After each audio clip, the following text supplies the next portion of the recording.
In the quiet town of Crowdian, 1963, a blind woman's chilling phone call shatters the morning calm. A man's cry, a thud, and the eerie ticking of 4 clocks, stopping at 2:47. A body lies in the house next door, surrounded by mismatched timepieces. English, German, American, none belonging to the owner, Miss Pedmarsh. Hercule Poirot, from his London armchair, unravels a Cold War conspiracy of espionage, betrayal, and murder. A Soviet defector, a terrified typist, and a shadowy woman pulled the strings, with clocks signaling a deadly game.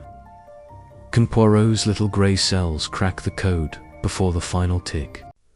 Chapter 1. The call in the dark. The morning mist clung to the cobblestones of Crowdian, a sleepy Sussex town where the ordinary was rarely disturbed. At No. 18 Wilbraham Crescent, Miss Eleanor Peake sat in her armchair, her sightless eyes fixed on nothing, her ears attuned to the world beyond her window. A spinster of 60, with a sharp mind honed by years of typing legal documents. She was known for her precision and her solitude. Her small flat, furnished with Spartan simplicity, held little beyond a wireless set, a braille typewriter, and a single ticking clock on the mantelpiece. It was this clock, striking 9, that marked the start of an extraordinary day. At precisely 9:17, as Miss Peake sipped her tea, a sound pierced the quieter man's voice, sharp and foreign, from the house next door. It was not unusual for No. 19, owned by the reserved Miss Millicent Pedmarsh, to be silent, but this voice was followed by a muffled argument, low and urgent. Miss Peake strained to listen, her fingers tightening on her cup. Then came a cry, abrupt and chilling, followed by a heavy thud. But it was the ticking that seized her attention, a cacophony of clocks, ticking in unison, louder than any single timepiece could manage. As suddenly as it began, the sound ceased, leaving an oppressive silence. Her clock read to 47 when the ticking stopped, though she could not see it. With trembling hands, Miss Peake reached for her telephone and dialed the Crowdian police station. "There's been a murder," she said, her voice steady despite her fear. "At No. 19. I heard a man cry out, and then nothing. But the clocks, so many clocks, all stopped at 2:47. The constable on duty, accustomed to her clarity, promised immediate action. Inspector Richard Hardcastle arrived within the hour, his broad face set in a frown. A man of method, but little imagination, he found Miss Peake's account perplexing. Accompanied by Constable Jenkins, he knocked at No. 19, a neat Georgian house with ivy creeping up its brickwork. The door was answered by Miss Pedmarsh, a tall, angular woman in her 50s. Her grey hair pulled into a severe bun. She taught mathematics at the local girls' school and was not given to flights of fancy. "A body," she said, her voice clipped. "I've been out since 7, teaching. I know nothing of this." The drawing room told a different story. A man, perhaps 40, lay sprawled on the Persian rug, his tweed suit immaculate save for a dark stain over his heart. A single stab wound, clean and precise, marked his death. Around him stood 4 clocks, 2 ornate mantelpieces, one of gilded French design, the other solid English oak, a cuckoo clock, its bird frozen mid-cool, and a cheap travel alarm, its plastic case glaringly modern. Each displayed to 47, their hands stilled as if by command. Hardcastle, scratching his head, noted the absence of fingerprints, the locked windows, and the untouched tea tray on a side table. "Who is he?" he muttered. "And why these blasted clocks?" By evening, news of the murder reached London.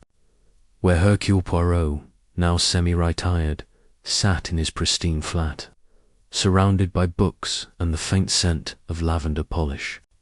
His valet, George, brought him the evening paper. Its headline bold, "Mystery Death in Crowdian." Clocks stopped at 2:47.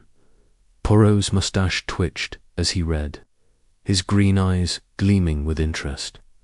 "Clocks, George," he murmured. For clocks all stopped, yet none belonged to the house. C'est curieux, none.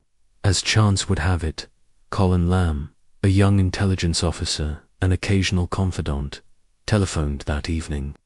Stationed in Crowdian on a discreet assignment, he had heard of the case. "It's a queer one, Poirot," he said, his voice crackling through the line. "A dead man, no name, and those clocks pure. Theatre. Hardcastle's stumped." Poirot leaned back, his fingers steepled. "Theatre, you say?" "Oui, but for whose benefit? A murder is a story, and these clocks are its prologue. Tell me, mon ami, what do you see at this house?" Colin described the scene, the orderly room, the stranger's body, Miss Pebmarsh's cool denial, and Miss Peake's eerie certainty. Poirot listened, his mind already turning. This blind woman, she hears what others miss, and the clocks, they are not mere props. They are a message, deliberate, precise. You will observe, Colin, and report to me every detail, however small. The little grey cells, they are already at work. He paused, a smile playing on his lips. A puzzle most theatrical. Indeed. Chapter 2. The scene of the crime. The September sun hung low over Crowdian, casting long shadows across Wilbraham Crescent as Colin Lamb approached No. 19. The Georgian house stood primly among its neighbours, its ivy-clad facade betraying no hint of the grim drama within. Colin, a lean young man with sharp eyes and a habit of blending into any crowd, was no stranger to secrets. His work with naval intelligence had brought him to this quiet Sussex town on a matter unrelated to murder, or so he thought. Yet the peculiar case at No. 19, coupled with Hercule Poirot's keen interest, had drawn him like a moth to a flame. The Belgian detective's words echoed in his mind. The clocks, mon ami, they are not mere decoration, they speak of intention. Colin adjusted his tie, squared his shoulders, and knocked. Inspector Richard Hardcastle, already on the scene, greeted him with a nod. "Lamb, wasn't expecting you," he said, his broad face creased with fatigue. "This is a police matter, you know." Colin offered a disarming smile. "Just passing through, Inspector. Heard about your puzzle and thought I'd take a look. Professional curiosity, you might say." Hardcastle grunted, unconvinced but too preoccupied to argue. He led Colin into the drawing room, where the air was heavy with the scent of polish and something sharp of blood. The room was a study in order, save for the macabre centerpiece. A man, perhaps in his early 40s, lay on the Persian rug, his tweed suit impeccably tailored, but marred by a crimson stain at the chest.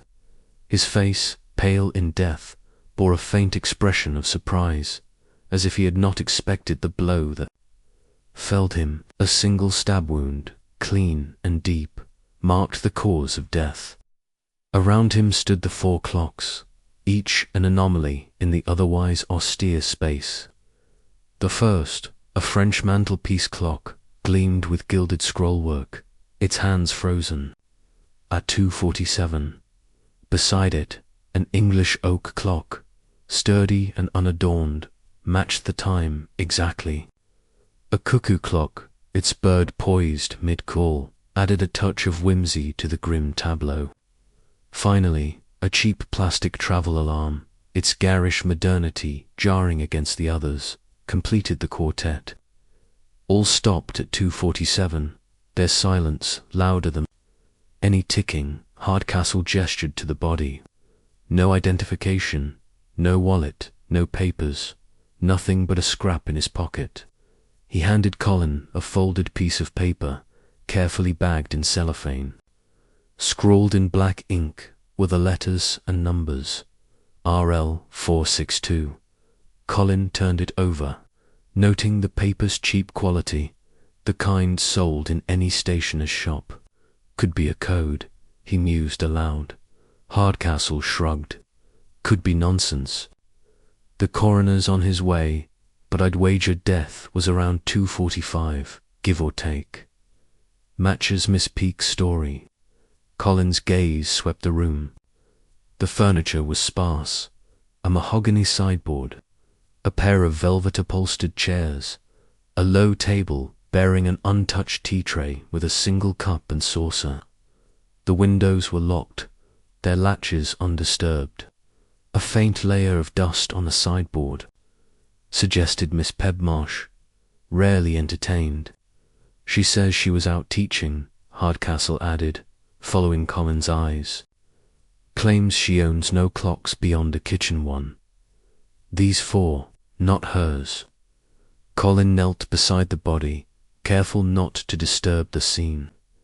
The man's shoes, polished to a mirror shine, bore no trace of mud despite the damp morning. His hands, manicured and unblemished, suggested a life of refinement. A faint whiff of foreign tobacco clung to his jacket. A brand Colin recognized from his travels, Russian, perhaps, or Eastern European. He wasn't killed here, Colin said suddenly. Standing.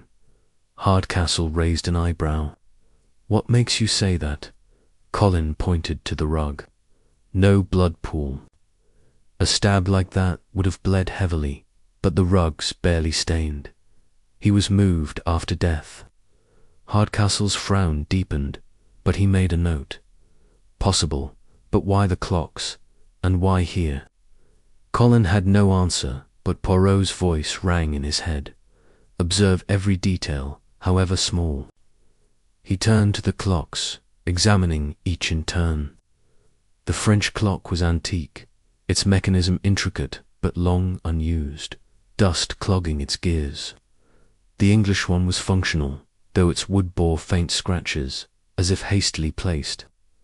The clock, German in origin, was oddly pristine, its paint unchipped. The travel alarm, however, was mass-produced, its plastic casing scratched and worn. They don't belong together, Colin said. Different makes, different errors. Someone brought them here deliberately.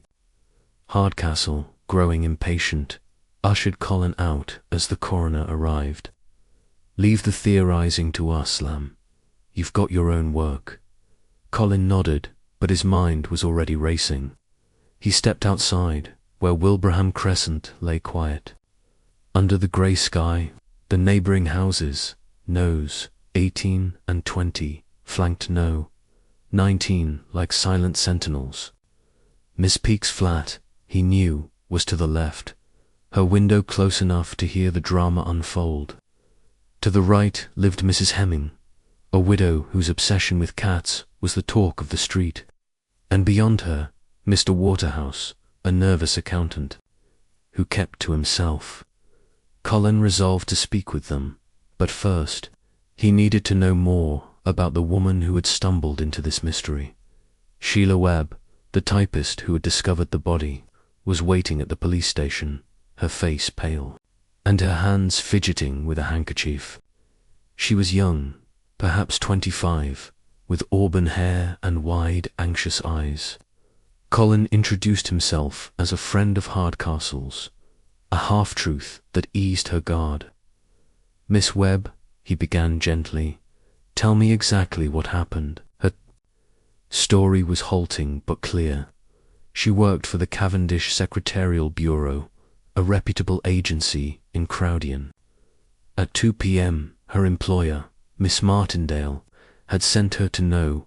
19 for an unexpected typing job, arranged by a client who gave no name. The door was ajar, Sheila said, her voice trembling. I called out, but no one answered. I went in. And there he was, the man, on the floor. I screamed and ran out. I didn't touch anything, I swear. Colin noted her distress, genuine but tinged with something else, fear, perhaps, or guilt. Did you see the clocks? He asked. She nodded. They were strange, out of place. I didn't think much of them then, just the body. Her eyes darted away, and Colin sensed she was holding something back. Who called you to the house? He pressed. Sheila hesitated. Miss Martindale took the call. She said it was a woman, but I don't know more. Please, I just want to forget it. Colin left her with a reassuring smile, but his instincts, honed by years in intelligence, told him Sheila Webb was more than a bystander. He telephoned Poirot that evening, recounting every detail: the body, the clocks, the cryptic note, Sheila's story, and the pristine state of No. 19. Poirot listened in silence, his mind a whirl of connections.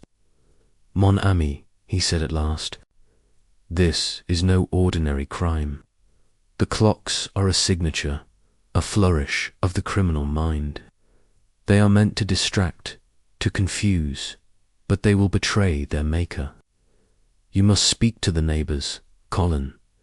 They see without seeing, know without knowing, and this Miss Webbshe is a thread in the tapestry. Pull it gently. The next morning, Colin returned to Wilbraham Crescent, determined to follow Poirot's advice. He began with Mrs. Hemming at No. 20, a plump woman in her 60s whose house reeked of cat litter. She greeted him with a flurry of complaints about the neighbourhood's decline, her dozen cats weaving round her ankles. Miss Pedmarsh keeps to herself, she said, stroking a tabby, odd woman. I've seen people come and go from her house at all hours, men, mostly. Never thought she'd have a murder, though. Colin pressed for details, but Mrs. Hemming's gossip was vague, her memory clouded by her feline preoccupations. Did you see anyone yesterday? He asked. She frowned. A man, perhaps, loitering near her gate a few days ago. Dark hair, foreign-looking. But I was busy with my darlings. Mr. Waterhouse, at No. 61 across the Crescent, was less forthcoming. A thin, bespectacled man with a perpetual air of unease. He admitted to seeing nothing unusual. I keep my curtains drawn, he said, his voice quavering. Too much noise. These days, Miss Pedmarsh is quiet, though. Never heard a peep from No. 19 until yesterday. Colin noted his nervous tick, the way his eyes avoided contact. Did you notice any clocks? He asked. Waterhouse blinked. Clocks? No, I don't bother with such things. Too much ticking. Frustrated but undeterred, Colin visited a nearby newsagent's shop, where a talkative shopkeeper recalled selling a cheap travel clock to a man with a slight accent. Looked like that plastic one in the papers, the shopkeeper said, pointing to a headline about the murder. He paid cash, didn't say much, seemed in a hurry. Colin's pulse quickened. The travel clock, the least fitting of the four, was a clue to the killer's movements. Back at his lodgings, Colin telephoned Poirot again, relaying his findings. The detective's voice was calm but laced with excitement. The clocks, they are a chorus, each with a different voice. The French one, elegant but old. The English, solid but scarred. The German, too perfect. The cheap one, a stranger in their midst. They were chosen, Colin, to tell a story, but whose and why stage such a scene in the house of this Miss Pedmarsh? He paused, and Colin could almost see the twinkle in his green eyes. You must dig deeper, mon ami. The neighbors, the typist, the house itself, they hold the key. And the note, RL 462, it is not nonsense. It is a map, if only we can read it. Colin hung up, his mind buzzing. The murder at No. 19 was no random act. The clocks, the body, the cryptic note all pointed to a design as intricate as the gears of the French mantelpiece. He thought of his own work, tracking a Soviet defector, codenamed Rook, who had vanished in the area. Could RL be Rook's initials, or something else entirely? As he stared out at the darkening crescent, Colin felt the weight of Poirot's challenge. The little grey cells, he thought, would need to work overtime to unravel this puzzle. Chapter 3. The Blind Witness. The air in Crowdian carried a crisp edge as Colin Lamb made his way back to Wilbraham Crescent the following morning. The events at No. 19 had stirred the town's placid surface, and whispers of murder trailed him like the mist that still lingered on the cobblestones. Hercule Poirot's directive from their last conversation rang clear. Miss Eleanor Peake, the blind woman who had first raised the alarm, was no mere bystander. Her ears, attuned to the world in ways the sighted could scarcely fathom, held truths that might unlock the mystery of the clocks. Colin, his intelligence training sharpening his instincts, felt the weight of her testimony. If anyone could pierce the veil of this theatrical crime, it was she. Miss Peake's flat at No. 18 was a mirror to her orderly mind. The door, painted a faded green, opened to a narrow hall where a single umbrella stood sentinel in a brass stand. She greeted Colin with a nod, her unseeing eyes fixed somewhere beyond him, her grey hair neatly pinned. "Mr. Lamb, I presume," she said, her voice steady but with a faint tremor of fatigue. "The police have been and gone, but you are not one of them, are you?" Colin, caught off guard by her perceptiveness, admitted he was a friend of Inspector Hardcastle's here to clarify her account. She gestured to a chair, its cushion worn but spotless, and sat opposite, her hands folded in her lap. "I heard what I heard," she began without prompting. "Yesterday, at precisely 2:47, as my own clock chimed the quarter hour, there was a disturbance next door. A man's voice, sharp, with an accent as stern European, I'd wager, though I'm no linguist. He was arguing, but softly, as if he feared being overheard. Then a cry short, desperate, and a thud, like a body falling. But it was the clocks that struck me most." Her brow furrowed. "So many, ticking together, louder than any one clock could be. They stopped all at once, at 2:47. It was unnatural." Colin leaned forward, his notebook open. "Can you describe the ticking? Was it synchronized or staggered?" Miss Peake tilted her head, as if replaying the sound in her mind. "Not synchronized, no. Each had its own rhythm, some fast, some heavy, like different heartbeats in a room. The loudest was shrill, almost tinny, like those cheap alarms you find in markets. Another was slower, deeper, like an old grandfather clock. They overlapped, chaotic, until they stopped. I counted 4 distinct ticks before the silence." Her precision impressed him. Poirot had been right. Her blindness made her an impeccable witness to sound. "Did you hear anything else?" Colin asked. "Footsteps, perhaps, or another voice?" Miss Peake hesitated, her fingers tightening. "Footsteps, yes, light and quick, moving away after the cry. And perhaps a woman's voice, faint, before the argument began, but it was so brief, I cannot be sure." She paused, then added, "Miss Pedmarsh was not home." I know her routine, her footsteps are heavier, and she always leaves for school. By 7, Colin noted this, his mind turning to the schoolteacher next door. Miss Millicent Pedmarsh, with her austere demeanour and denial of owning the clocks, was an enigma. "You're certain of the time?" he pressed. Miss Peake's lips curved faintly. "Mr. Lamb, when you cannot see, time becomes your eyes. My clock is wound daily, and I trust my years." It was 2:47.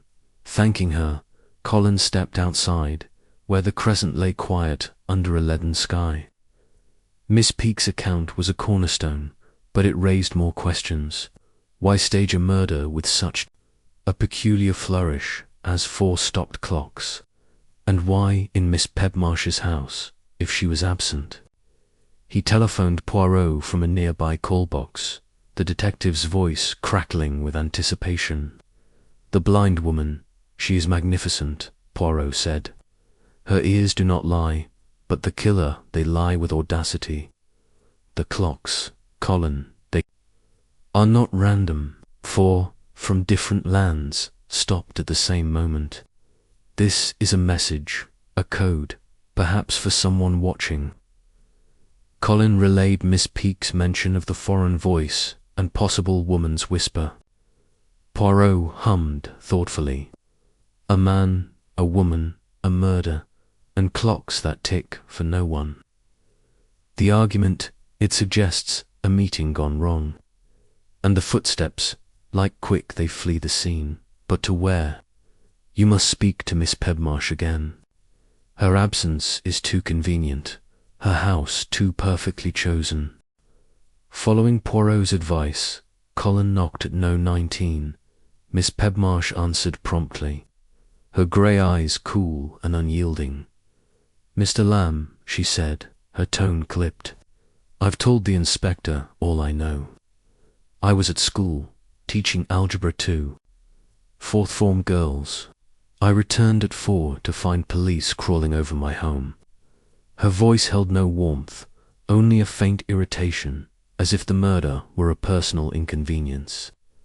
Colin studied Hercule, angular, her movements precise, like a metronome. "The clocks," he said. "You've no idea where they came from." She shook her head. "I own 1 clock, in the kitchen, for practicality. Those in the drawing room are not mine. I don't care for ornamentation." Her words were firm, but Colin sensed a guardedness. A door closed to further inquiry. "Did you know the man?" he asked. Her lips tightened. "I saw him only when the police showed me, a stranger.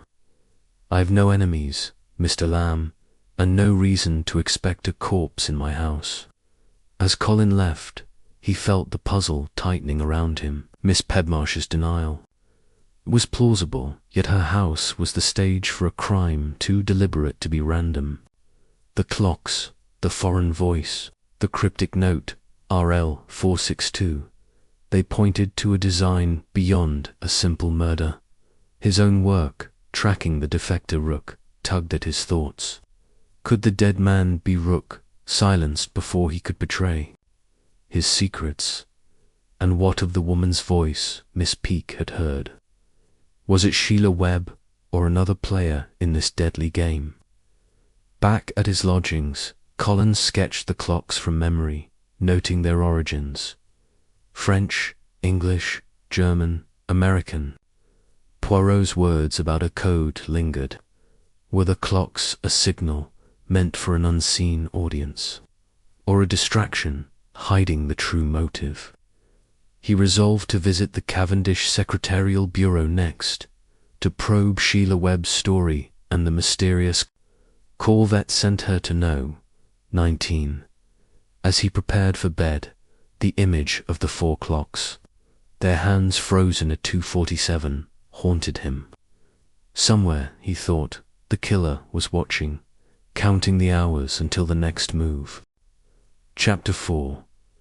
The Typists tailed their Cavendish Secretarial Bureau. occupied a modest office above a bakery in Crowdion's High Street, its windows fogged with the morning's chill. Colin Lamb climbed the narrow staircase, the scent of fresh bread, mingling with the faint must of old files. His mission, spurred by Hercule Poirot's insistence, was to unravel the thread of Sheila Webb's involvement in the mystery at No. 19 Wilbraham Crescent. The young typist's discovery of the body, coupled with her nervous demeanour, suggested she was more than a hapless bystander. Poirot's words from their last call echoed. The girl is a piece of the puzzle, but does she know it? Colin, his intelligence training sharpening his instincts, intended to find out.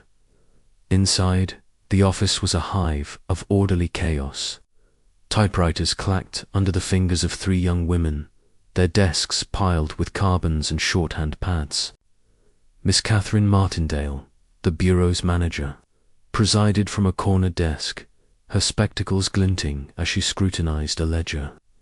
A stout woman in her late 40s, with a brisk manner and a penchant for floral scarves, she looked up as Colin entered. Mr. Lamb, I presume, she said, her voice crisp but not Inspector Hardcastle mentioned you might call. This business with Sheila is most distressing. Colin offered a polite smile, easing into a chair opposite her.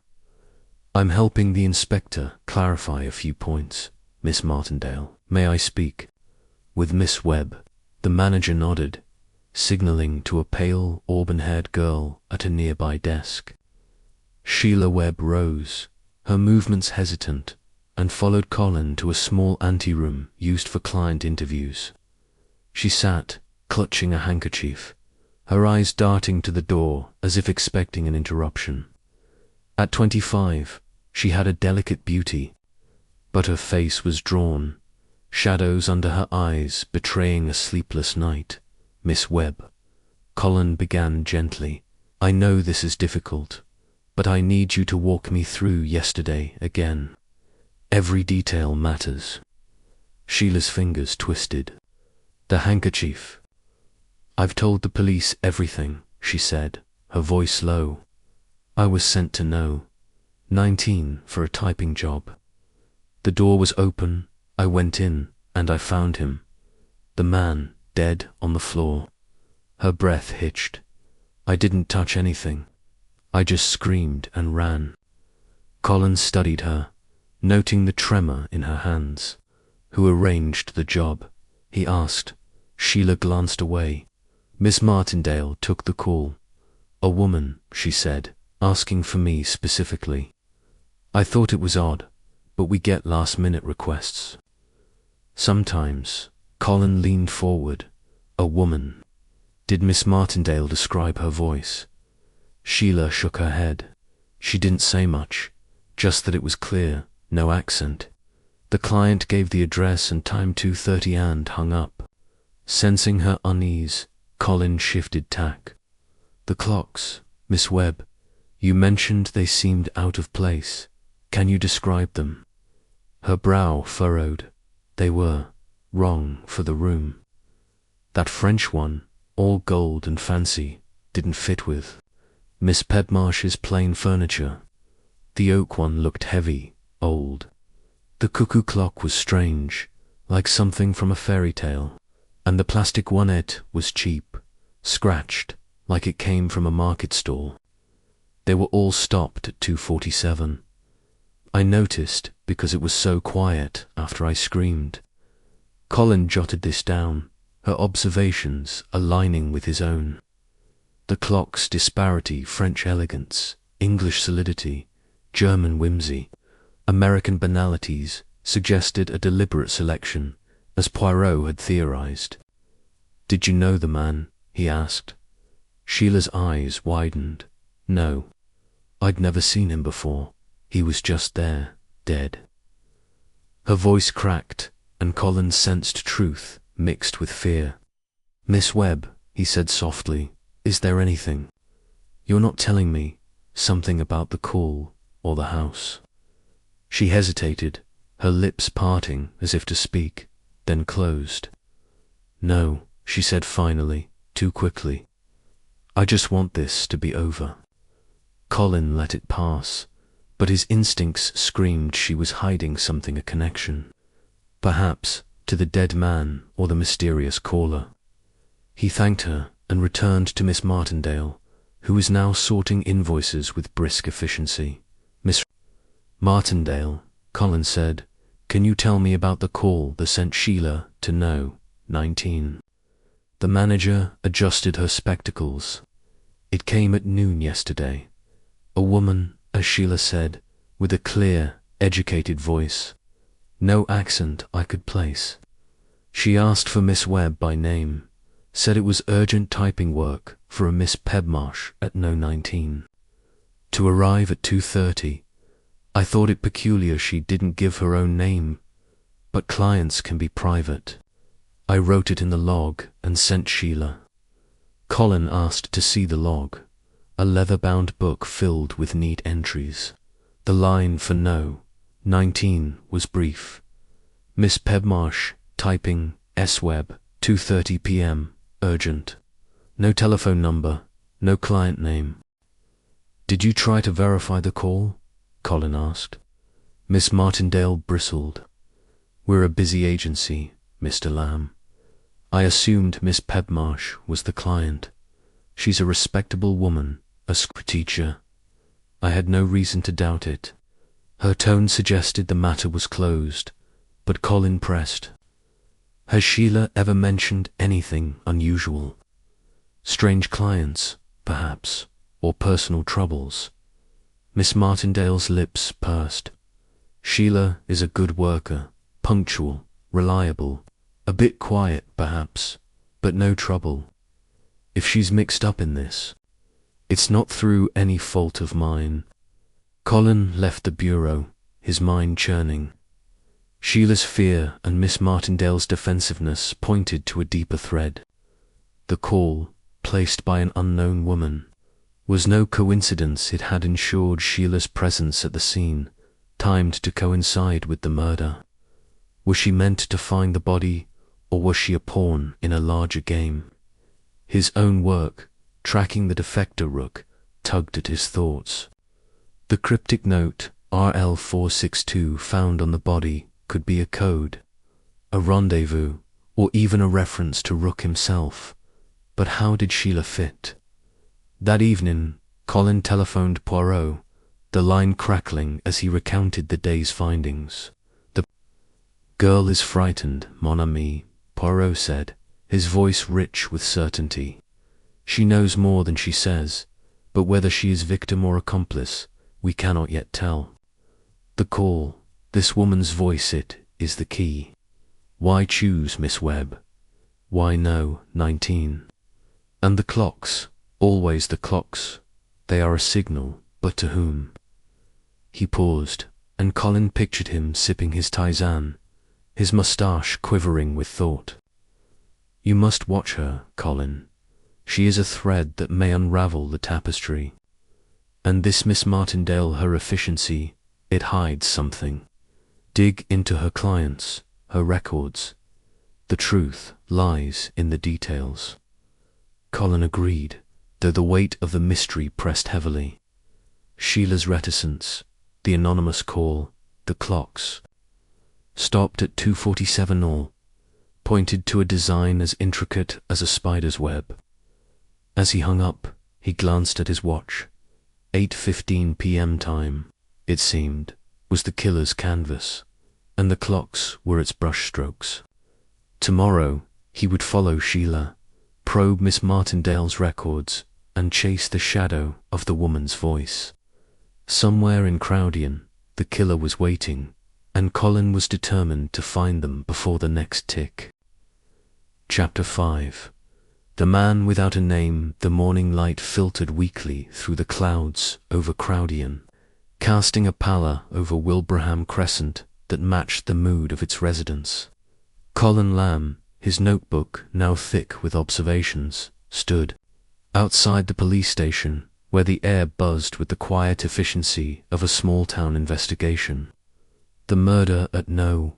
19 had stirred the town's curiosity, but answers remained elusive. The dead man, still unidentified, lay at the heart of the puzzle. His silent presence, mocked by the 4 clocks, stopped at 2:47. Hercule Poirot's latest instruction rang in Colin's ears. The man, mon ami, he is the pivot. Who was he? Why was he chosen? The clocks point to him, not to time. With this in mind, Colin entered the station to confer with Inspector Hardcastle and glean what the police had uncovered. Hardcastle, his desk cluttered with reports and a cooling cup of tea, looked up with a weary nod. "Lamb, you're becoming a fixture," he said, half in jest. "Still chasing your friend Poirot's theories?" Colin smiled, deflecting the barb. "Just lending a hand, Inspector. Any luck identifying our man?"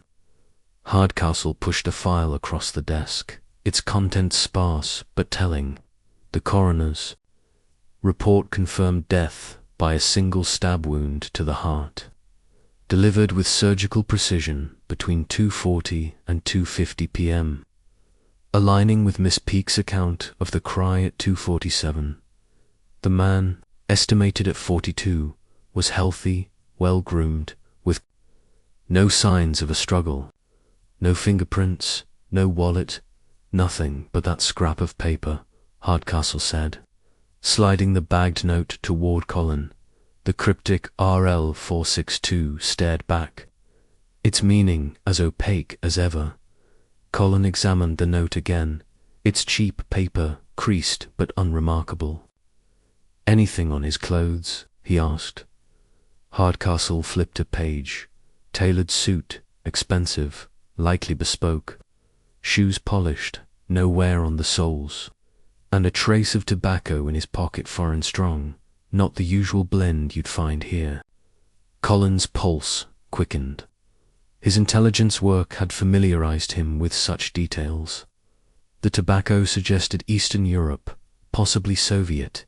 Any leads on his identity? He pressed. Hardcastle shook his head. "No matches in our files. We've sent his prints to Scotland Yard, but nothing yet. He's a ghost." Colin's thoughts turned to his own mission, tracking Rook, a Soviet defector rumored to be in. The timing, the foreign tobacco, the cryptic note all hinted at a connection. Could the dead man be Rook, silenced before he could share his secrets? He kept this to himself, wary of tipping his hand. Instead, he asked, "What about the clocks? Any trace of where they came from?" Hardcastle sighed. "The French and English ones are antiques, likely from a dealer. The cuckoo clocks, German, newish, no maker's mark. The travel alarms common as dirt sold in every market from here to London. Whoever brought them knew what they were doing." Leaving the station, Colin walked to a nearby cafe where he could think undisturbed. The clock's origins gnawed at him. French, English, German, American. Poirot's theory of a code felt plausible, but what did it signify? A meeting of nations, perhaps, or a signal to an unseen watcher? The note RL 462 was another riddle. Initials, a code, a map reference. His intelligence training suggested a rendezvous point, but without context, it was a dead end. He needed more on the man himself. At the mortuary, Colin persuaded a reluctant attendant to let him view the body. The man lay under a sheet, his face waxen but composed, as if death had caught him unawares. His features were nondescript, brown hair, clean-shaven, no distinguishing marks, but his hands told a story. No calluses, no scars, only the faint ink stains of a man who worked with pens, not tools. His suit, though blood-stained, was cut with precision, its label bearing a discreet tailor's mark from a London firm known for serving diplomats. Colin pocketed this detail, along with the tobacco's acrid scent. which confirmed his suspicion. This was no ordinary drifter. Back at his lodgings, Colin telephoned Poirot, the line clear despite the distance. "The man is a mystery, but not without clues," he reported, detailing the coroner's findings, the tobacco, and the tailor's mark. Poirot's voice crackled with interest. "A diplomat, perhaps, or one who plays at being one. The tobacco, it is a whisper of the Istra Shah. Poland, perhaps, and the note RL 462. It is not random. 4 clocks, 4 nations, and now these numbers. They are a message, Colin, but for whom? The killer or another?" Colin mentioned his suspicion about Rook. Poirot hummed thoughtfully. "Your defector, he may be the key, but do not assume. The clocks are too theatrical, too deliberate. They hide something, another crime, perhaps, or a motive we cannot yet. See, you must trace the tailor, the tobacco, and this note. And Miss Webb, her fear, it is not innocent. She knows something, even if she does not understand it."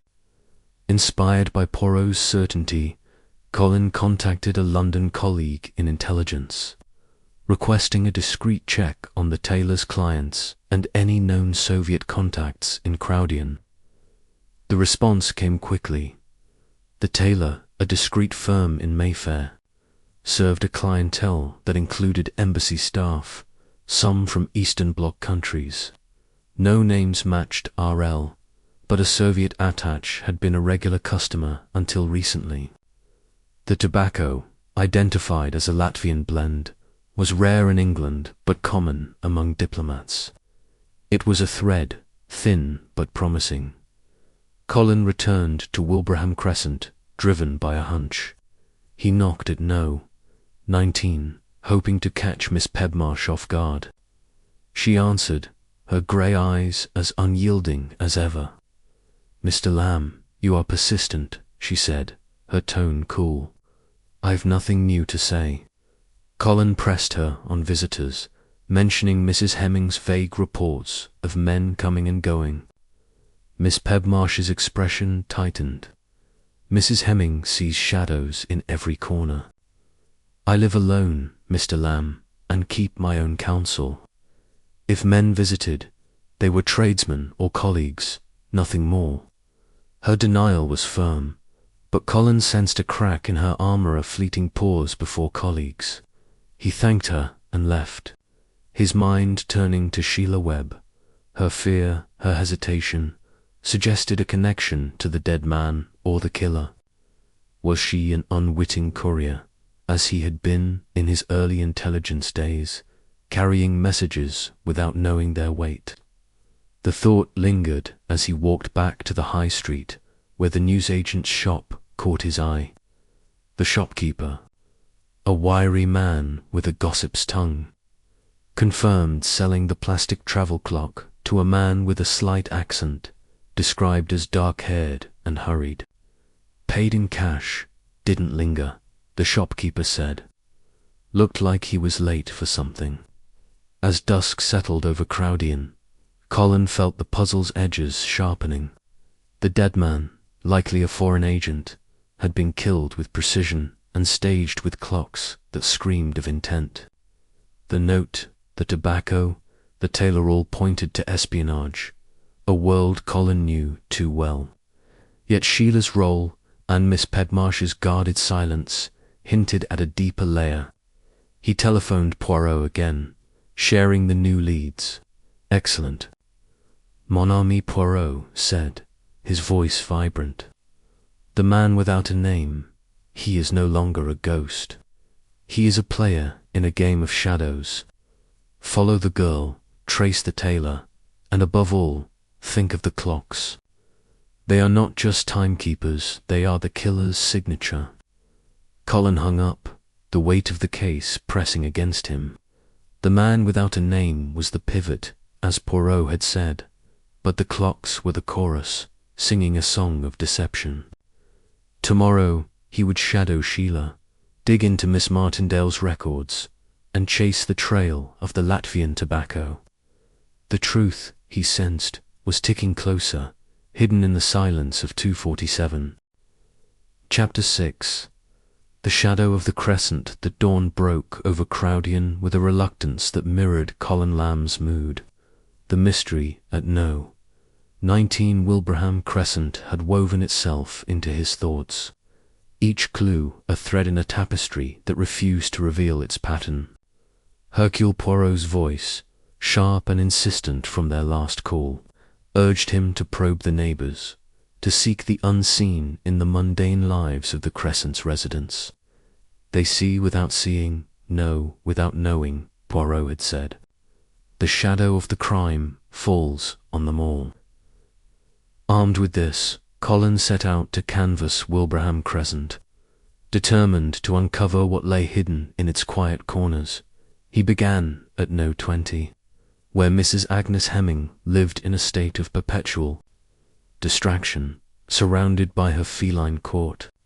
The widow, plump and dishevelled, opened the door with a tabby cradled in her arms, its yellow eyes glaring at Colin as if he were an intruder. The house smelled of cat litter and lavender, a cloying mix that made him blink. "Mrs. Hemming," he said, offering a polite smile. "I'm assisting Inspector Hardcastle with the incident at No. 19. May I ask you a few questions?" She ushered him in, her chatter already spilling over. "Dreadful business, simply dreadful. My poor darlings were so unsettled. Cats sense these things, you know." Colin nodded patiently, steering her to the point. "You mentioned seeing men visit Miss Pedmarsh's house. Can you describe them?" Mrs. Hemming frowned, stroking her cat absently. "Oh, it's all so vague. A man or two, over the past month, always in the evening. One had a briefcase, very official looking. Another was younger, dark-haired, in a hurry. Foreign, perhaps, had heard him speak once, sharp like not English. But I don't pry, Mr. Lamb. My cats keep me busy." Her vagueness frustrated Colin, but the dark-haired man caught his attention. Could he be the same one the newsagent described, buying the cheap travel clock? Pressing further, Colin asked about the day of the murder. "Did you see or hear anything unusual around 247? Mrs. Hemming's eyes widened. "That exact time, oh my, no. I was feeding Cleopatra and Mark Antony. They get cross if I'm late. But I did hear a car earlier, around noon, idling near No. 19. Not the usual sort we get here, too sleek, too quiet." Colin jotted this down, sensing a lead. A car, out of place, could mean the killer's arrival or escape. Next, he visited Mr. James Waterhouse at No. 61, across the Crescent. The accountant, a thin man with a nervous tic, opened the door only a crack, his spectacles glinting suspiciously. "I've told the police all I know," he said, his voice high and brittle. "I'm a private man, Mr. Lamb." Colin persisted, coaxing him into the sitting room, where papers were stacked with obsessive neatness. "Anything you saw or heard could help," he said. Waterhouse fidgeted, his fingers drumming the armrest. "I saw a man loitering near No. 19 a few days ago. Dark hair, tall, in a grey coat. He looked watchful, but I didn't see him on the day itself. I keep my curtains drawn, you see. Too much noise otherwise." Colin noted the repetition of a dark-haired man, a figure emerging like a shadow across the Crescent. "Did you hear anything around 247? he asked. Waterhouse shook his head. "I was working, balancing accounts. My clock's electric, silent. I don't like ticking." His aversion to clocks struck Colin as odd, given the case, but he pressed on. Pebmarsh, unusual visitors. Waterhouse's tick worsened. She's private, like me. I've seen a man or two at her gate, but I don't snoop. People should mind their own business. Leaving Waterhouse's house, Colin felt the Crescent's secrets pressing closer. The dark-haired man, the idling car, the vague hints of Miss Pebmarsh's visitors. Zoll pointed to a web of activity around No. 19. He decided to revisit the news agent, hoping for more on the man who bought the travel clock. The shopkeeper, wiping down his counter, brightened at Colin's return. "Thought you'd be back," he said. "That clock in the papers, it's like the one I sold. Cheap plastic, 5 shillings. The chap who bought it was in a rush, paid cash, had a bit of an accent polish maybe, or Russian. Dark hair, grey coat, sharp eyes. Bought it 2 days ago, said it was for travel." The description matched Waterhouse's loiterer and Mrs. Hemming's hurried visitor.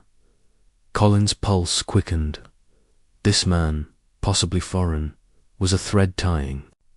The clocks to the murder. He thanked the shopkeeper and headed to a telephone box to call Poirot, the line humming with static. "The Crescent is alive with shadows," he reported, detailing the neighbours' accounts and the newsagent's story. Poirot's voice was vibrant with interest. "The dark-haired man, he is our phantom, mon ami. He buys the clock, he watches the house, he moves with purpose.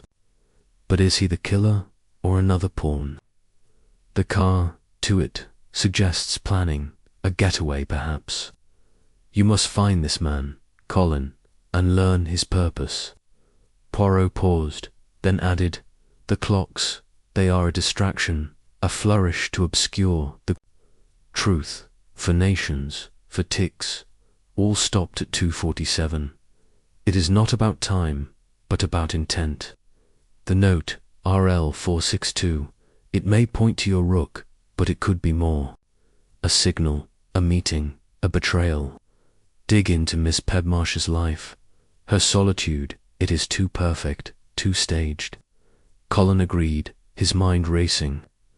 The dark-haired man was a lead, but Miss Pebmarsh's role victim, scapegoat, or something else remained unclear. Back at Wilbraham Crescent, Colin lingered outside No. 19, studying its facade. The house was too ordinary, its neatness a mask for the chaos within. His intelligence work tugged at him. The note RL 462 could be a code, perhaps a reference, to a train or a map coordinate common in espionage. Rook, the defector, had been expected to surface in Crowdian, carrying secrets that could shift the Cold War's delicate balance. Was the dead man Rook killed to silence him?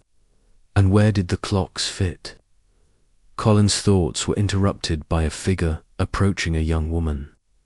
Her coat pulled tight against the evening chill. It was Sheila Webb, her face pale as she glanced at No. 19. "Miss Webb," Colin called, startling her. "What brings you here?" She froze, her eyes wide. I just needed to walk, to clear my head. This place, it haunts me." Her voice trembled, and Colin sensed her fear was not just of the murder. "Did you remember anything else?" he asked gently. She shook her head, too quickly. "No, nothing. I shouldn't be here." She hurried away, leaving Colin with a growing certainty. Sheila was entangled, knowingly or not, that night.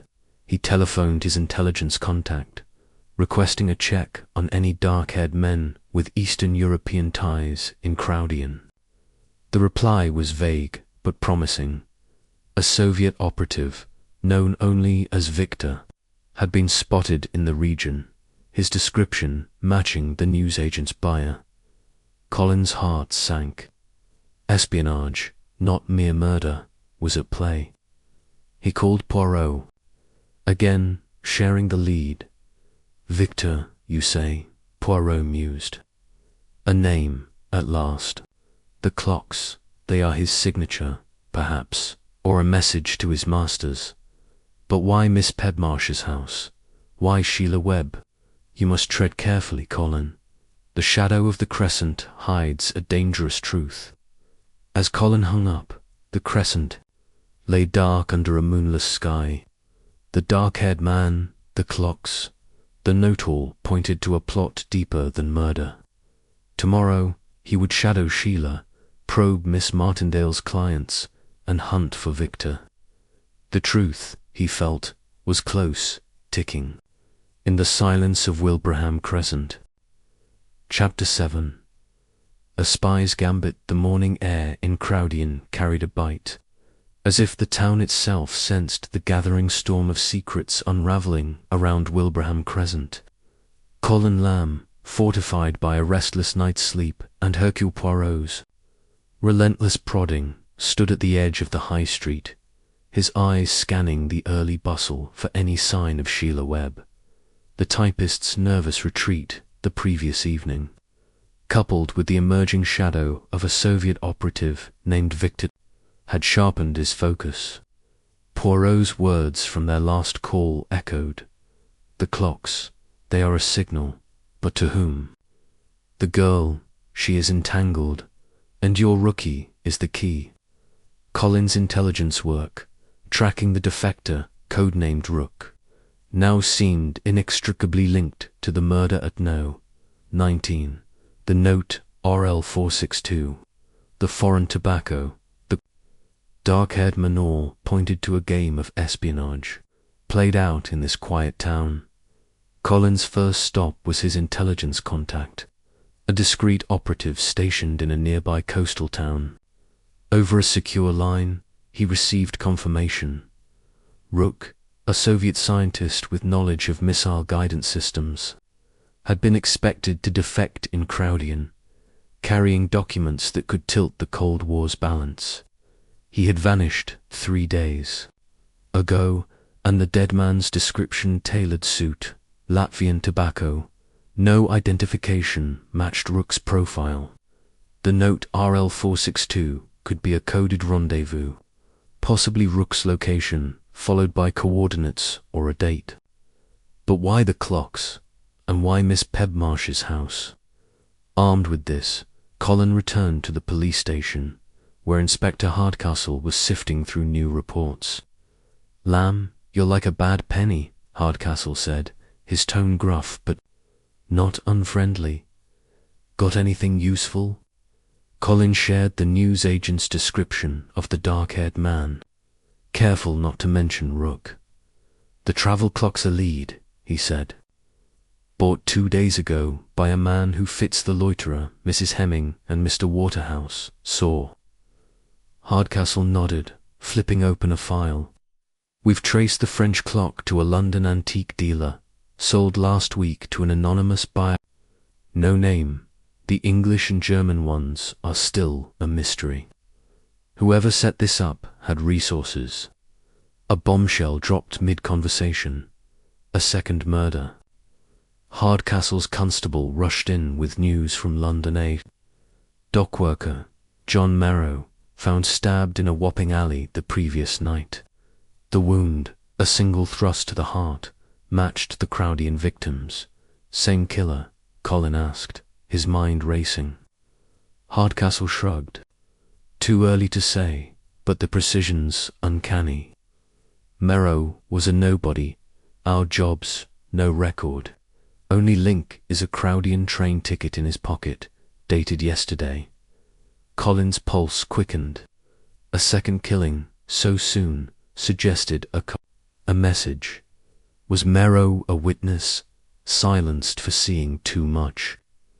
Colin telephoned Poirot from the station, the detective's voice sharp, despite the early hour. "A second murder, mon ami. This is no coincidence. The clocks, they distract from the first crime, but the second, they point to a larger design.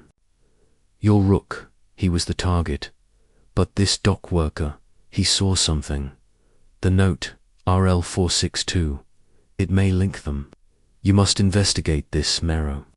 And Miss Pebmarsh her house. It is no accident. Poirot's certainty spurred Colin to action. He requested Hardcastle's permission to access Morrow's file, citing his consulting role. The inspector, grudgingly compliant, handed over sparse details. Morrow, 40, unmarried, lived in a Stepney boarding house.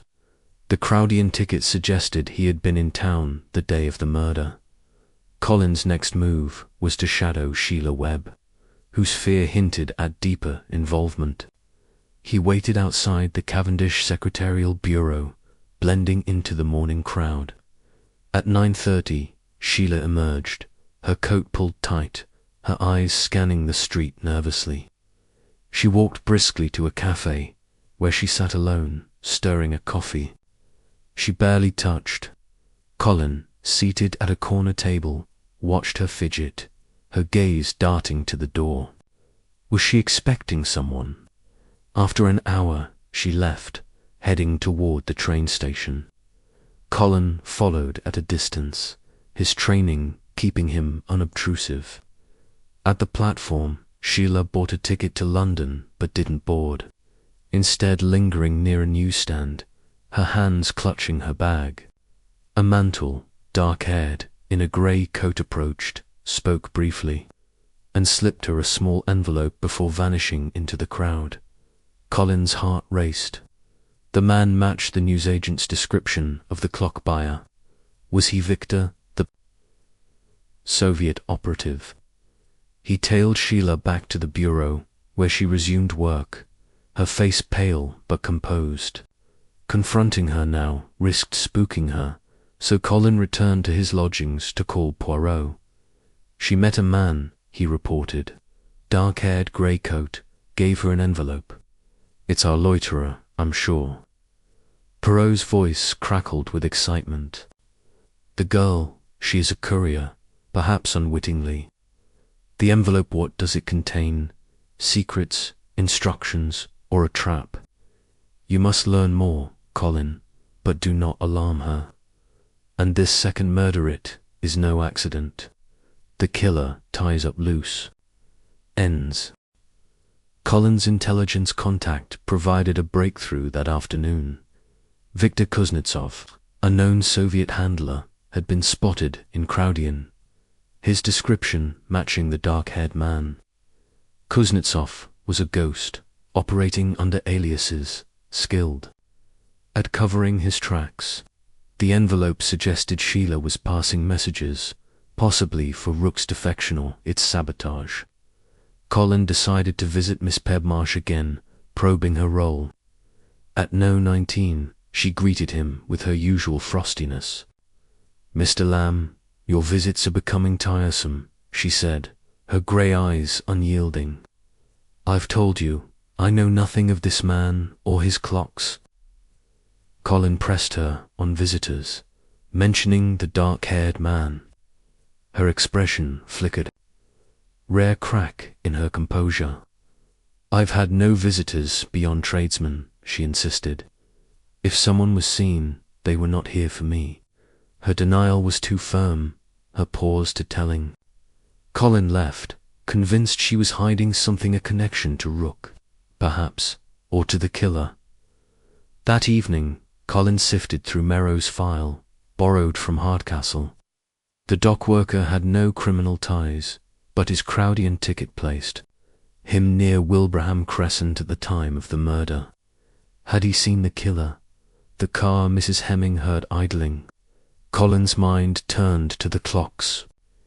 Their varied origins, French, English, German. American suggested a staged scene, perhaps to implicate Miss Pebmarsh or confuse investigators. The note RL 462 could be a signal to Kuznetsov, confirming Rook's death. Poirot's final call that night was urgent.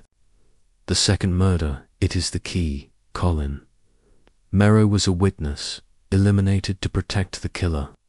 The clocks, they are a mask, hiding the true crime, Rook's murder, and perhaps more.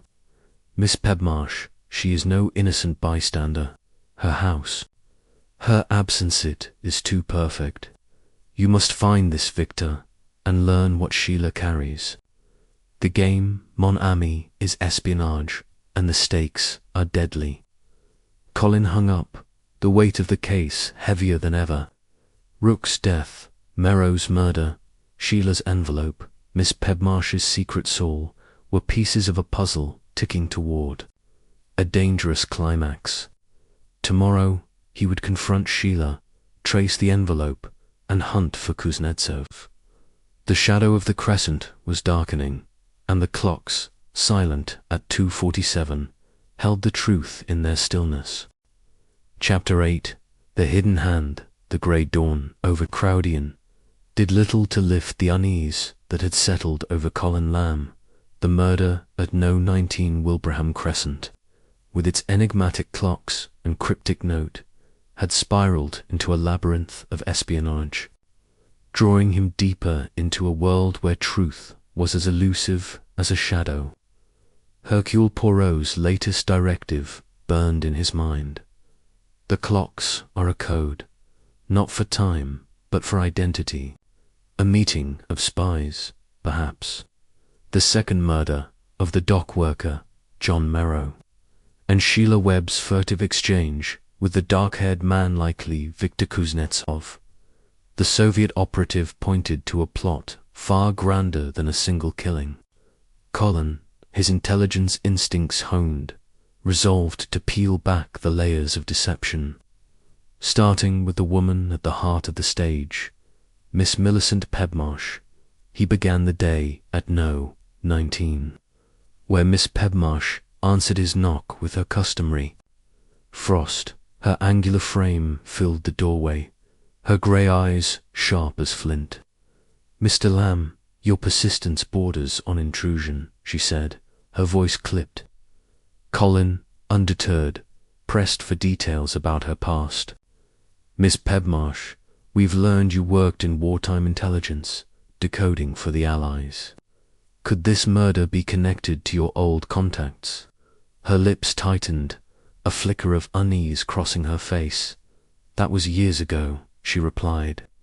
"I was a clerk, nothing more. My life now is teaching, not secrets. You're chasing ghosts." Her denial was too polished, her composure too rigid.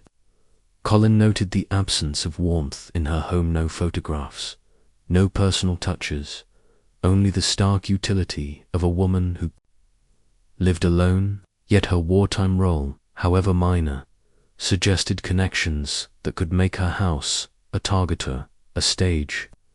"The clocks," he said, watching her closely. "Someone chose your home for them. Any enemies from your past?" She shook her head, but her pause was a heartbeat too long. "None. If you'll excuse me, I have papers to grade." The door closed firmly behind her.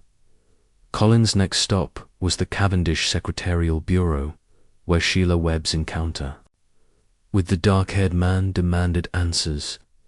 He found her at her typewriter, her fingers faltering as she glanced up.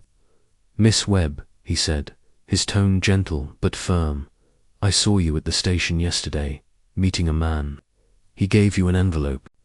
What was it?" Sheila's face drained of colour, her hands trembling.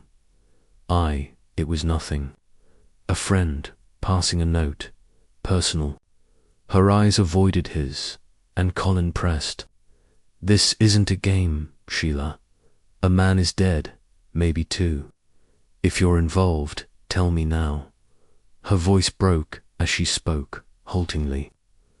"I worked for someone, a year ago, typing letters. He was foreign. I think he paid well, asked no questions. Sometimes he'd give me envelopes to deliver small things to men at cafes or stations. I didn't know what they were." She swallowed hard. "Yesterday, that man at the station, he was one of them. He gave me an envelope, said to hold it until he called. I didn't know it was connected to this." Colin's heart sank. Sheila was a courier, unwitting or not, caught in an espionage web. "Where's the envelope?" he asked. She hesitated, then pulled a small, sealed packet from her bag. "Here, I haven't opened it." Colin took it, noting its weight light, but significant. He didn't open it, wary of its contents, but promised to keep her confidence for now. "Stay safe, Sheila," he said, "and don't meet that man again." She nodded, tears in her eyes, and Colin left, the envelope burning in his pocket. At a nearby post office, he telephoned his intelligence contact, arranging for the envelope to be analyzed discreetly. Initial reports suggested coded possibly blueprints or coordinates Rook's secrets. Perhaps. His thoughts turned to Miss Martindale, the bureau's manager, who had sent Sheila to know, 19. He returned to the office, finding her sorting files with her usual briskness. "Miss Martindale," he began, "the call that sent Sheila to know, 19, who was it really?" Her spectacles glinted as she met his gaze. "I told you, a woman, no name. I don't interrogate clients." Colin leaned closer. "Sheila's involved in something dangerous. If you know more, now's the time to say." Her composure wavered. I got a call a week ago, same voice, asking about Sheila's schedule. I thought it was a client checking availability. Yesterday's call was urgent, insistent. I didn't connect them until now." Colin's instincts flared. The caller had targeted Sheila, ensuring her presence at the murder scene. Was it to frame her, or to use her as a courier? He pressed Miss Martindale for the caller's voice. Clear, educated, no accent, but she offered little else. As he left, he felt the net tightening. The clocks, the note, the murders all pointed to a Soviet operation, with Kuznetsov as the orchestrator and Sheila as an unwitting pawn. That evening, Colin telephoned Poirot. The line clear despite the hour. "The envelope, mon ami. It is the thread we needed," Poirot said, his voice alight with excitement. "Microfilm, you say? This is espionage, not mere murder. The clocks, they are a signal to Kuznetsov's masters, confirming Rook's death. But the second murder, this Marohi, was a loose end, perhaps a witness to the killer's movements. Miss Pedmarsh, her wartime past makes her a perfect scapegoat. The killer stages the scene in her house to mislead us." He paused, then added, "Sheila, she is innocent but trapped. You must protect her, Colin, and find this Kuznetsov. The clocks, they tick for him." Colin shared Miss Pedmarsh's guarded response and Miss Martindale's admission. Poirot hummed thoughtfully. "The woman's voice, it is the hidden hand. She knows Sheila, she knows 19. Perhaps she is closer than we think. Check the Bureau's records, mon ami clients, calls, anything. And the note, RL 462, it may be a code for a meeting. 4 nations, 6 agents, to deaths. The truth lies in the pattern." Colin hung up, his mind racing. The envelope now, with his contact, could confirm Rook's identity and Kuznetsov's role. Miss Pedmarsh's past, Sheila's deliveries, the mysterious caller all were pieces of a puzzle designed to obscure a traitor's work. Tomorrow he would dig into the Bureau's records and track Kuznetsov's movements. The clocks, stopped at 2:47, were a taunt, but Colin was determined to make them speak. Chapter 9. The trap unsprung. The streets of Crowdian lay under a veil of drizzle as Colin Lamb navigated the high street, his coat collar turned up against the damp. The mystery at 19 Wilbraham Crescent had tightened its grip, each clue pulling him deeper into a web of espionage and deceit. Hercule Poirot's voice from their last conversation echoed with urgency. "The girl, she is a courier, perhaps unwittingly. The enveloport does it contain. You must find this Victor. and learn what Sheila carries. The microfilm in Sheila Webb's envelope, now with Colin's intelligence contact, hinted at Soviet secrets, possibly tied to the defector Rook. The dark-haired man, likely Viktor Kuznetsov, was the key, and Colin was determined to track him before the trail went cold. His first stop was a pub near the docks, the Rusty Anchor, where sailors and locals mingled in a haze of tobacco and ale. The newsagent's description of the dark-haired man buying the travel clock had pointed to this rougher edge of Crowdian, where strangers could blend unnoticed. Colin entered, his casual demeanor masking his purpose. The barmaid, a wiry woman, with sharp eyes, leaned over the counter as he ordered a pint. "Looking for someone?" she asked, sensing his intent. Colin described the man tall, dark-haired grey coat, slight accent. Her face lit with recognition. "Saw a chap like that 2 nights ago," she said, wiping a glass. Kept to himself. Spoke low to a woman at the corner table. "Looked like your Miss Martindale from the typing bureau, though I couldn't swear to it. They left quick, didn't stay for a second round." Colin's pulse quickened. Miss Martindale, the brisk manager of the Cavendish Secretarial Bureau, linked to Kuznetsov. It was a thread too vital to ignore. He thanked the barmaid, slipping her a coin, and headed to the bureau, his mind racing. If Miss Martindale was involved, her role in sending Sheila to No. 19 took on a darker hue. Was she the mysterious caller, orchestrating the scene to ensnare Sheila to frame Miss Pebmarsh? At the bureau, Miss Martindale was at her desk, her floral scarf a bright contrast to the office's drabness. "Mr. Lamb, you're becoming a regular," she said, her tone clipped but polite.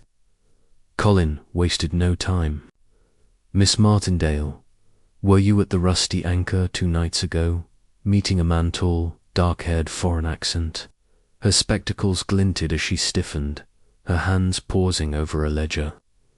"I don't frequent pubs, Mr. Lamb. You've been misinformed." But her voice faltered, and Colin pressed. "Sheila's in danger. She's carrying messages for someone, and I think you know who. The call that sent her to No. 19 was, it really anonymous?" Miss Martindale's composure cracked. "I was pressured," she admitted, her voice low. "A woman called a week ago, asking about Sheila's schedule. She sounded authoritative, said it was confidential business. Then the call for No. 19 came, same voice, urgent, demanding Sheila. Go at 2:30. I didn't know it would lead to this." She wrung her hands. "I thought it was just a job. But after the murder, I wondered. I saw a man watching the office last week, dark-haired in a grey coat. I didn't connect it until now." Colin's mind spun. Admission confirmed a deliberate setup, with Sheila as the pawn. The woman's voice, clear and educated, was the hidden hand, possibly working with Kuznetsov. "Did you keep any record of the calls?" he asked. She nodded, producing a logbook. The entries for the 2 calls were brief: client, female, urgent typing, S, web, No. 19 to 30 p.m.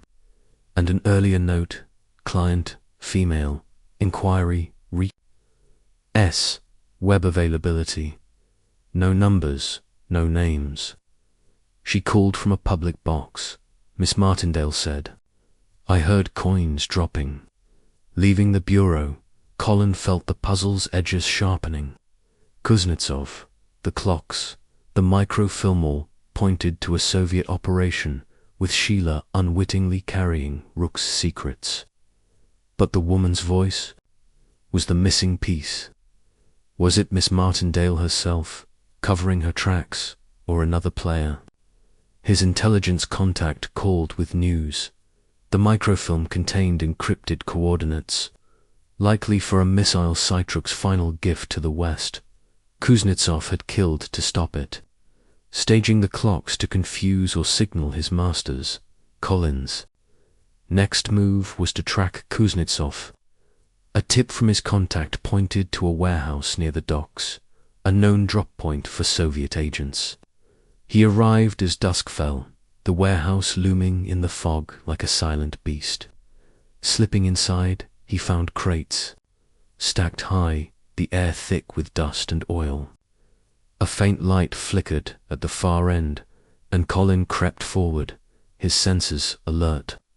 There, by a rusted table, stood the dark-haired man-grey coat, sharp eyes, speaking in low Russian to a figure in the shadows.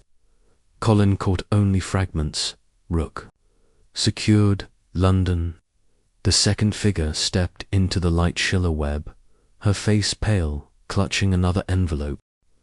Colin's heart sank. Sheila was deeper in than he'd feared. Before he could act, Kuznetsov spotted him, his hand darting to a concealed blade. "Who's there?" he barked, his accent thick. Colin stepped forward, hands raised. "I'm nobody, just looking for answers," Sheila gasped, dropping the envelope. Kuznetsov lunged, but Colin, trained for such moments, dodged and pinned him against a crate. "Talk," he said, his voice steady. "Why the clocks? Why Rook?" Kuznetsov's eyes narrowed. "Rook betrayed us. He had to die. The clocks, a signal, nothing more. You're too late." Sheila, trembling, stammered, "I didn't know. He told me it was just letters, harmless." Colin secured Kuznetsov with a length of rope, calling Hardcastle for backup. As they waited, Kuznetsov admitted to killing Rook to stop his defection, staging the scene at No. 19 to implicate Miss Pebmarsh, whose wartime past made her a convenient scapegoat. The clocks French, English, German, American were a coded message to his handlers, confirming the kill across 4 nations' intelligence networks. The dockworker Mero had seen him leave in No. 19 and was silenced in London. The note RL462 was a cipher for Rook liquidated. April 6, 2 p.m. Adjusted for theatrics. Colin telephoned Poirot from the warehouse, Hardcastle's men en route. "Kuznetsov's caught," he reported. "He killed Rook, staged the clocks. Sheila's a courier, but innocent." Poirot's voice was triumphant. "Magnifique, mon ami." The clocks, they were a flourish, a spy's bravado, but the woman's voice, who is she? Kuznetsov does not act alone. You must find her, Colin, before the trap closes. As sirens approached, Colin realized the game wasn't over. The woman, the hidden hand, was still out there, pulling strings in the shadows. Of Crowdian. Chapter 10. The Clockmakers. Motiva. Fog that clung to Crowdian's docks had thickened by the time Viktor Kuznetsov was taken into custody. His wrists bound and his sharp eyes still defiant as Inspector Hardcastle's men led him away. Colin. Lamb stood in the warehouse, the echo of sirens fading into the night, his mind a whirl of revelations. Kuznetsov's confession had cracked open the mystery of No. 19 Wilbraham Crescent, confirming the dead man as Rook, the Soviet defector, and the clocks as a coded signal to his handlers. Yet the woman's voice, the hidden hand orchestrating Sheila Webb's involvement into shadow, Hercule Poirot's words from their last call burned brightly. The woman, she is the key. Kuznetsov does not act alone. Colin, his intelligence training urging caution, knew the puzzle was not yet complete. Back at the police station, Hardcastle was in high spirits. The arrest of Kuznetsov, a rare triumph for Crowdian's small force. "You've done well, Lamb," he grudged, handing Colin a cup of tepid tea. "But this espionage business, it's above my pay grade. Scotland Yard's taking over tomorrow." Colin nodded, his thoughts elsewhere. Kuznetsov's admission that he killed Rook to prevent his defection, staged the clocks to signal his Soviet masters, and murdered the dockworker Moreau to silence a witness was damning but incomplete. The clock's origins, French, English, German, American, suggested a broader network, and the note RL 462 Rook liquidated. April 6, 2 p.m. was too precise for a lone operative, who was the woman who called the Cavendish Bureau. Ensuring Sheila's presence at the scene, Colin telephoned Poirot from a quiet corner of the station, the line clear despite the late hour. "Kuznetsov's talking," he reported, detailing the confession and the clock's coded purpose. "He says Miss Pedmarsh was a scapegoat, chosen for her wartime past. But the woman's voice, Miss Martindale, swears it wasn't her, and claims he worked alone." Poirot's voice, vibrant with excitement, cut through the static. "Alone, Nan, Man, Ami, he lies. The clocks, they are too elaborate, too theatrical for one man. The woman, she is his partner, his handler perhaps. She knows, Sheila, she knows no. 19. You must trace her through the Bureau's calls, through Sheila's past. And Miss Pedmarsh, her innocence, it is too convenient." Poirot's theory took shape as he spoke. The clocks, they are a message, but also a misdirection. For nations, for clocks, stopped at 2:47 it is a signal to multiple powers, perhaps to confuse them. The note, RL 462, confirms Rook's death, but why stage it so? To hide a second motive, another crime, or another target? Miss Pedmarsh's house, it was chosen to implicate her, to draw attention from the true purpose. You must learn her secrets, Colin, and find this woman. Colin hung up, his mind racing. Miss Pedmarsh's wartime role in decoding, though she downplayed it as clerical, made her a plausible target for a frame. Her house, austere and uninviting, was the perfect stage for a murder meant to look domestic. But the woman's voice, clear, educated, insistent, suggested someone closer to the operation, someone who knew Sheila's routines and Miss Pedmarsh's absence. Colin resolved to dig deeper into the Bureau's records and Sheila's past. But first he needed to confront Miss Pedmarsh again at No. 19. The schoolteacher answered his knock with a weary sigh.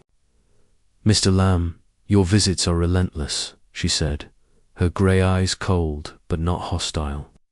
Colin stepped inside, noting the unchanged starkness of her home, no trace of the clocks now, removed by the police. "Miss Pedmarsh," he said, "been arrested?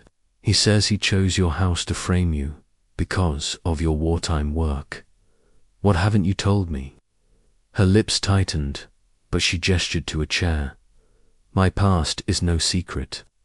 I decoded messages for the War Office, simple ciphers. Nothing dramatic. I left that life in 1945. If someone used my house, they did so without my knowledge." Colin watched her closely. "You had visitors, men, seen by neighbours. Were they old colleagues?" Her pause was fleeting but telling. "Colleagues, yes. Occasionally, historians, researchers, asking about wartime codes. I turned them away. My life is teaching now." Her voice was steady, but Colin sensed a guarded truth. "One of those men could have been Rook," he said, "or Kuznetsov. Scoping your house." Miss Pedmarsh shook her head. "I never met them. If they came, I didn't know their purpose." Leaving No. 19, Colin felt her story held, but only just. Her wartime past was a magnet for suspicion, and her denials were too polished. He returned to the Cavendish bureau, where Miss Martindale was locking up for the night. "One last question," he said. "Sheila's clients from last year. Any foreigners? Anyone unusual?" Miss Martindale hesitated, then produced an old logbook. She typed for a Mr. Volkov, a businessman, Russian, I think, paid well, always in cash. He stopped. Coming after a few months, Colin's heart skipped. Volkov, a common alias in Soviet circles. Was he Kuznetsov or another link? Sheila, still shaken, agreed to meet Colin at a quiet cafe. "I didn't know what I was carrying," she insisted, her eyes rimmed. "Volkovi was kind, paid me to type letters, sometimes deliver envelopes. I thought it was business, not this." Colin showed her a sketch of Kuznetsov, based on the barmaid's description. She nodded, trembling. "That's him. He was Volkov." Colin's suspicions solidified. Sheila was a pawn, used to ferry Rook's secrets until Kuznetsov silenced him that night. Colin's intelligence contact confirmed the microfilm's contents. Coordinates for a Soviet missile site, Rook's final. Betrayal. Kuznetsov had killed to stop it, using the clocks to signal success to handlers in 4 nations, muddying the trail. Mero, the dock worker, had likely seen Kuznetsov, leaving No. 19, making him a target. But the woman's voice remained elusive. Colin telephoned Poirot, sharing the breakthroughs. "The clocks, they are a masterpiece of deception," Poirot said. "Kuznetsov kills, but the woman she plans. She is the clockmaker, setting each piece in motion. Find her, Colin, through Sheila's deliveries or Miss Martindale's calls. The truth is near, but the trap is not yet sprung." As Colin hung up, the weight of the case pressed harder. Kuznetsov was caught, but the woman, the hidden hand, was still at large, her identity ticking in the shadows of Crowdion's quiet streets. Chapter 11. The confrontation. The drizzle that had plagued Crowdion for days gave way to a brittle, clear evening, the stars sharp above Wilbraham Crescent, as if mocking the tangled secrets below. Colin Lamb, his mind taut with the revelations of Viktor Kuznetsov's arrest, felt the mystery of No. 19 drawing toward a climax. Hercule Poirot's voice from their last call was a clarion. The woman, she is the clockmaker, setting each piece in motion. Find her, Colin, before the trap closes. Kuznetsov's confession had named him as Rook's killer, the clocks a signal to his Soviet handlers, and Miss Pedmarsh a convenient scapegoat. Yet the woman's voice, clear, educated, orchestrating Sheila Webb's presence at the murder scene remained a phantom. Colin, his intelligence instincts razor sharp, knew she was the final piece of the puzzle. His first move was to follow the thread of Sheila's deliveries. Her admission that she had carried envelopes for Volkov Kuznetsov alias pointed to a pattern of espionage, with Sheila as an unwitting courier. The microfilm, now confirmed as coordinates for a Soviet missile site, was Rook's legacy, and Kuznetsov had killed to keep it from the West. But the woman who called the Cavendish Secretarial Bureau, ensuring Sheila's arrival at No. 19, was no mere accessory. She was a strategist, and Colin suspected she was closer than he had dared imagine. He began at the Rusty Anchor, the dockside pub where the barmaid had seen Kuznetsov with a woman resembling Miss Martindale. The pub was quieter tonight, the air thick with smoke and the low murmur of sailors. The barmaid, wiping down the counter, recognized Colin. "Back for more, are you?" she said, her eyes sly. Colin leaned in, keeping his voice low. "The woman with the dark-haired man, tell me more. Was it really Miss Martindale?" The barmaid shrugged. Looked like her, same build, same way of holding herself, all proper-like. But it was dark, and she wore a scarf over her hair. They spoke quick, in whispers, then left. She seemed nervous, kept looking at the door. Colin's heart thudded. Miss Martindale's involvement, if true, would explain the precise orchestration of Sheila's visit. He thanked the barmaid and headed to the bureau, now closed, its windows dark. Using a discreet lockpicker skill from his intelligence days, he slipped inside, the silence broken only by the creak of floorboards. Miss Martindale's desk yielded little: ledgers, invoices, and the logbook he'd already seen. But in a locked drawer, he found a single sheet-typed note, unsigned, listing dates and times of Sheila's assignments, including the call to no, 19. A faint pencil mark in the margin read, V, confirm. Kuznetsov, or another clue. His next lead was Sheila herself. He found her at her lodgings, a modest room above a greengrocer's shop. She answered his knock, her face pale, her eyes red from crying. "Mr. Lamb, I can't keep doing this," she said, her voice trembling. "I told you everything." Colin held up a hand, his tone gentle but firm.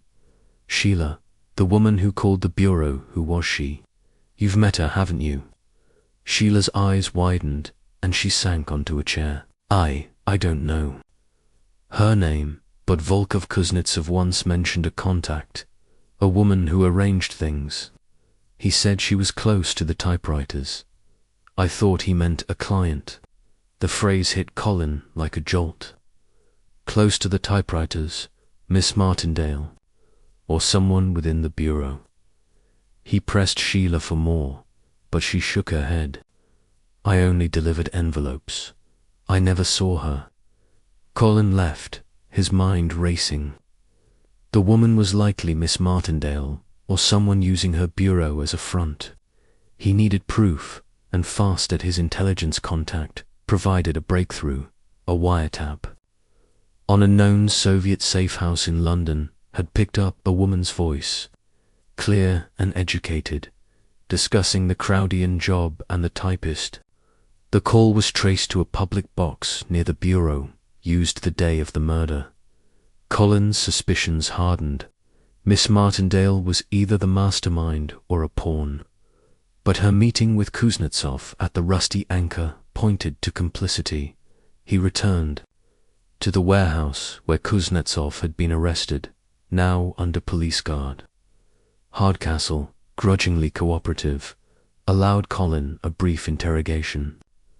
Kuznetsov, his face bruised but defiant, sneered from behind bars. "You think you've won, Englishman. The clocks were my signal, yes, but the woman, she's beyond you." Colin leaned closer. "Miss Martindale, was she your contact?" Kuznetsov's eyes flickered, a crack in his bravado.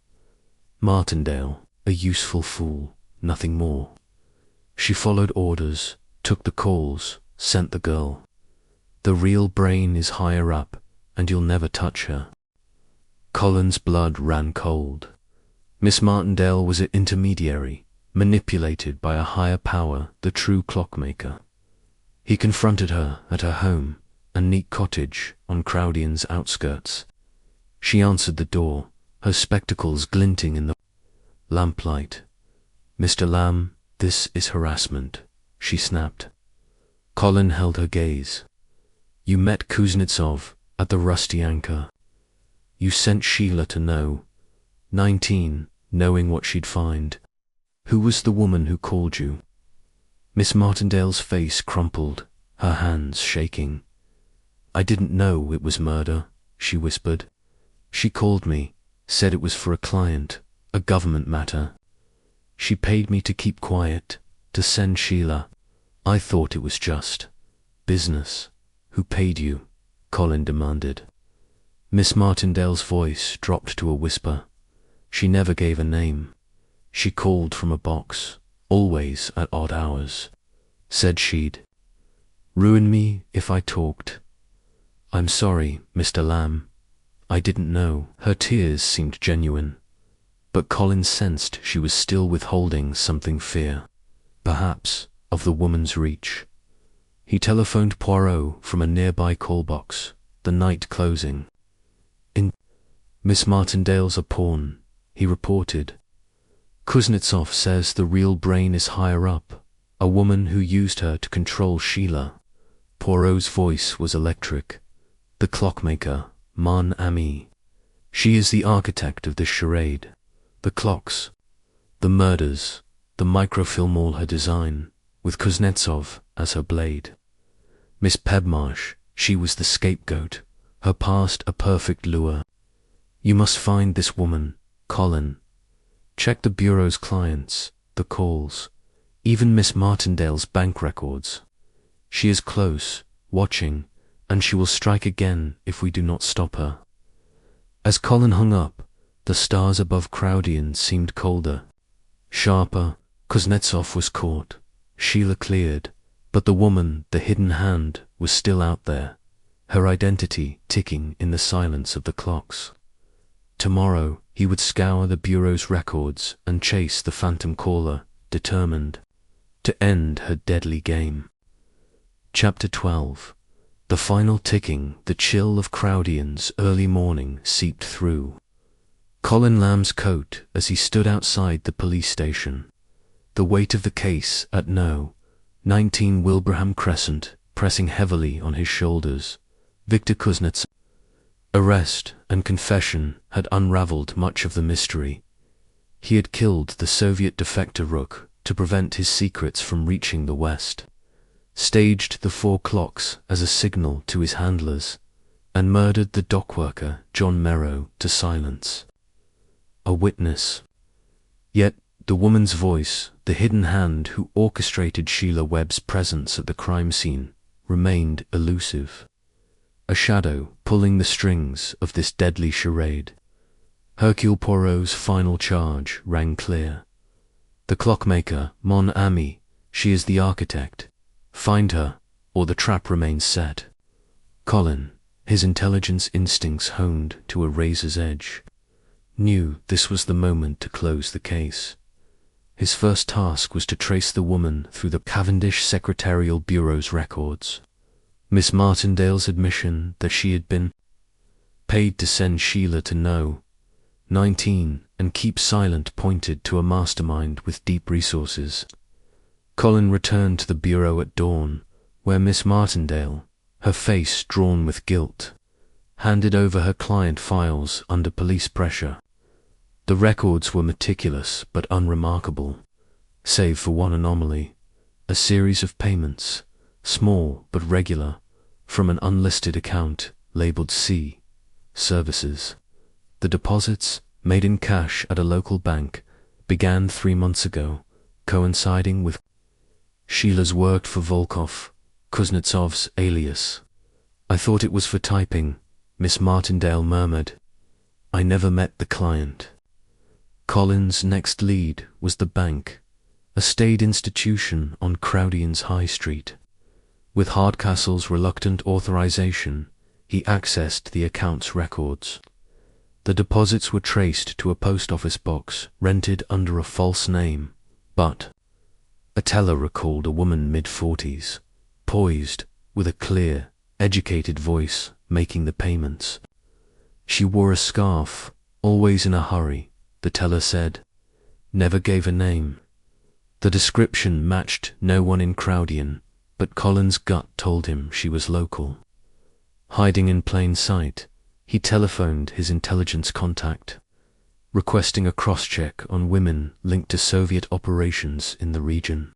The reply came swiftly.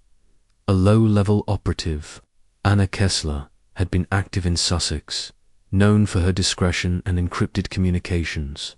Her voice, recorded on a wiretap, matched the Bureau's caller clear, no accent, authoritative.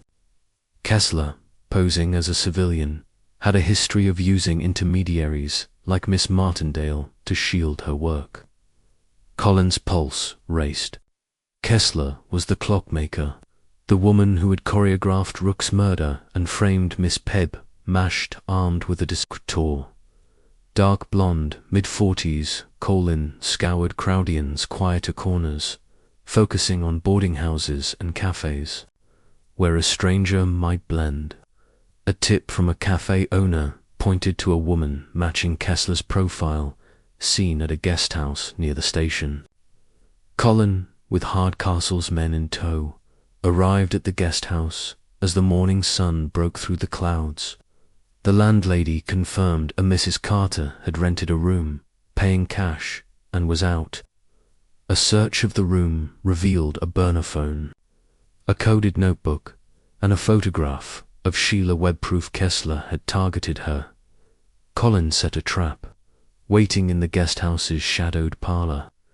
When Kessler returned, her poised demeanor faltered at the sight of him. "Mrs. Carter, or should I say Anna Kessler?" Colin said, stepping forward. She froze, her hand inching toward her bag, but Hardcastle's men moved faster, securing her. Under interrogation, Kessler's facade crumbled.